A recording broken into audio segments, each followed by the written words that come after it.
Welcome to Deftechtimes, your source of geopolitical news. US President-elect Donald Trump accused Panama of charging excessively for allowing US ships to use the Panama Canal, the artificial waterway that connects the Atlantic Ocean with the Pacific Ocean. In a post on the social media platform Truth Social, Trump suggested a potential US takeover of the canal if Panama did not comply. He stated that the US Navy and commerce have been treated unfairly, and that this perceived rip-off of the United States would immediately stop. When President Jimmy Carter transferred control of the canal for $1, it was intended for Panama to manage, not China or any other nation.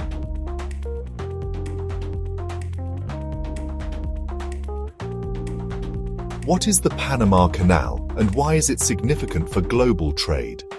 The construction of the Panama Canal had long been envisioned, simply because moving from one ocean to the other by going around the tip of South America was costly and time-consuming. The Panama Canal was constructed between 1904 and 1914, primarily due to US efforts. Before this, building a canal was considered challenging due to the region's uniquely difficult geography. France had previously abandoned similar efforts because of the high costs involved. However, this did not deter the United States. Colombia controlled Panama until 1903, when a US-backed coup helped Panama achieve independence.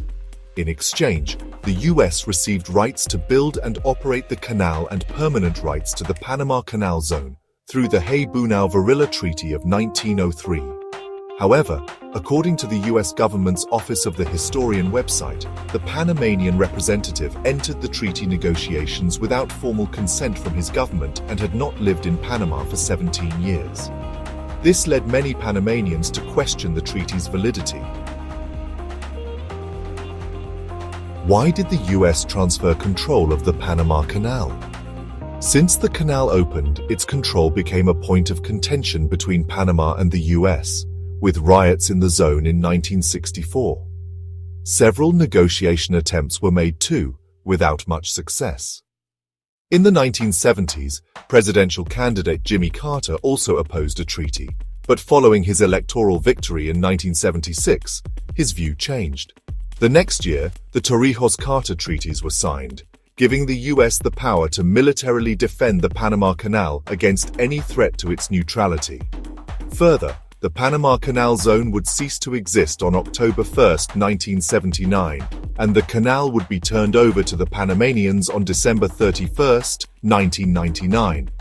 If the principles, both moral and legal, of this magnanimous gesture of giving are not followed, then the US will demand that the Panama Canal be returned, in full and without question, he wrote. By keeping the Panama Canal in American hands, the United States ensured that transit rates would remain low. It ensured that most of the surplus would flow to American producers and consumers. However, by the 1970s, the canal began losing economic value for the US.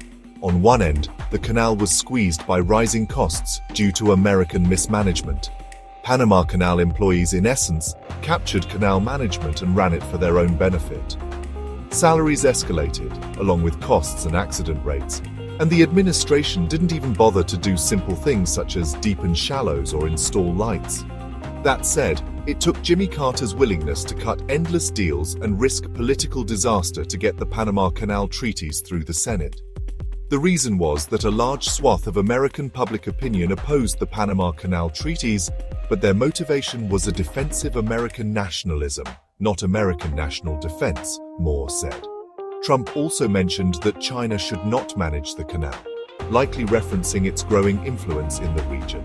It also relates to China's ambitious Belt and Road Initiative, or BRI project, that funds infrastructure projects in developing countries.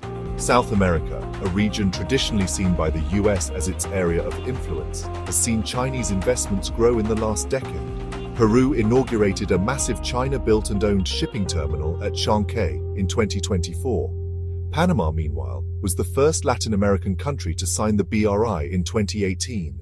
If you liked this video, please share, like, and subscribe to Deftechtimes.